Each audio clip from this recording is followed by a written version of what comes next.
One sip of coffee. Look at that, eh? There's a little bit white out. Not much, but a bit of snow. The roads are sloppy, whatever. Start of the winter season, which I dread. I hate driving in it. I'll tell you right now. People get dumb when they first see a few flakes of snow. They get loopy. But I got an oil change on this beast because it needed it. But it just seems like everything is just going up no matter what. $150 for an oil change. I didn't even get anything else done, like the filters, nothing. So it's just like, holy crap, man.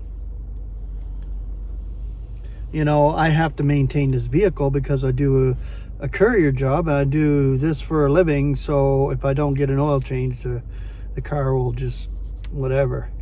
So I waited for quite a length of time, like till 10,000 kilometers, because I couldn't afford it.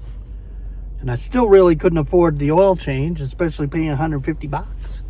But I got to work and I got to do this. And that's why I had to get it done before winter anyway. And winter's pretty much here. It's the start of it. So I'm glad I got it done. The deliveries aren't speedy enough and good paying enough to keep up with the expenses, really, which sucks. So that just leaves me in a situation where I need to work more, and I try to work more and I don't gain very much. So it's rough and tough and hard, but God keeps me going and continuing in what He has given me. And He has given each one the measure that He's given.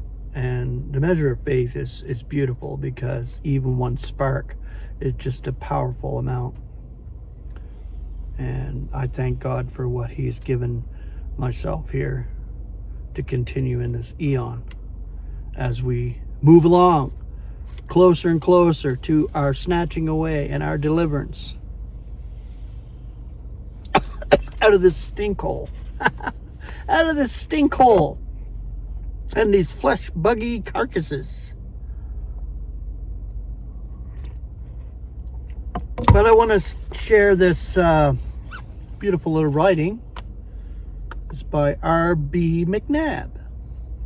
Estrangement through Adam, reconciliation in Christ. The one act of disobedience of the one man Adam was judged on the spot, and he was made subject to death. Genesis 2:17 and Romans 5:17. No other sin was ever treated in the same manner, not even Adam's other sins. Or sin is just missing the mark. So since Adam, the very first missing of the mark, it continued on through the rest of humanity. Death passed it through into all of humanity, on which all died. And dying to die, in which all are dying to die to this very day. Had God done so, none of humanity would have survived. After his sin, Adam and Eve, which is his complement, it was his complement, transmitted by generation to the whole race of humanity a dying life. Dying to die, and through death the judgment flowed down to all their posterity. Not even the gospel or the grace of God can reverse this doom. This one act of one man is the one sin from which there is no escape. God judged it, putting Adam and his race under the scepter of death. If this be so, then all the theologians have erred fundamentally in their theories of atonement and substitution. Even we, who have been liberated from much error, have imbibed man's theology in this respect. if we have taught that the first death was natural and only the second death judicial? Surely we might have seen, if sin is not natural, then death, which is a judgment on sin, cannot be natural. The worst phase of this era is the teaching that Christ died for this sin of Adam and removed guilt of it from the race, leaving all mankind responsible, quote unquote, for their own sins. Scripture teaches that Adam alone was guilty of the first act of sin, but in suffering its judgment, he not only died himself, but also transmitted death to all his posterity. Romans 5:12. Thus God constituted all mankind sinners, quote unquote, through Adam's disobedience. Romans 5:19. Scripture teaches that Christ died for sins, transgressions, offenses, not some, but all. Christ died for all sin, once for all time. Romans 5:16, 2 Corinthians 5:14, Hebrews 2:9. We have failed to fully grasp that, first of all, Christ's propitiation, was a display of God's righteousness in order that he might be justified. It seemed very unjust of God to constitute the whole of mankind sinners.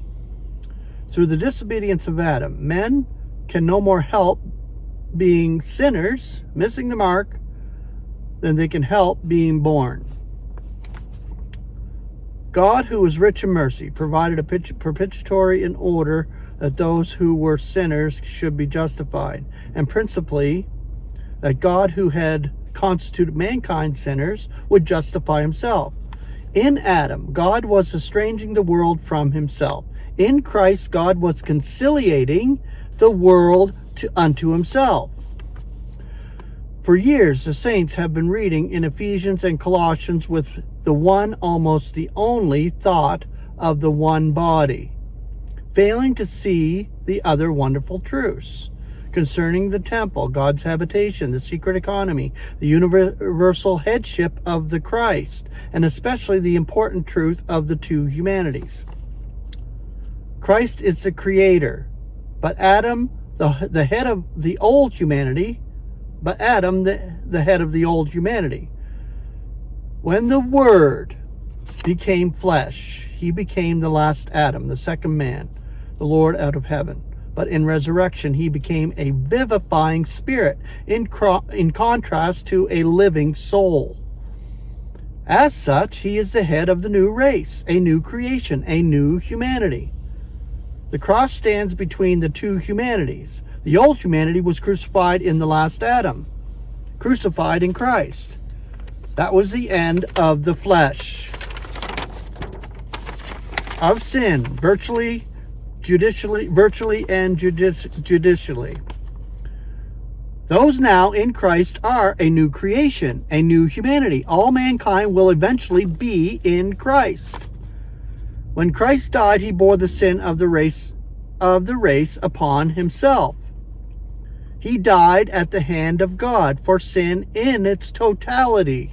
He died on behalf of sinners. His death was for their sakes. They were not responsible for being sinners, though they were nevertheless accountable to God as his creatures. Christ in his death accounted for their sins and offenses, but all believers and unbelievers shall give an account of their acts, deeds, or works apart from the question of sin, either at the Bema, which is the dais of Christ, or at the great white throne, in order to a righteous judgment before God, who will right every wrong. The Father has committed all judgment unto the Son, who is also the Savior of the world.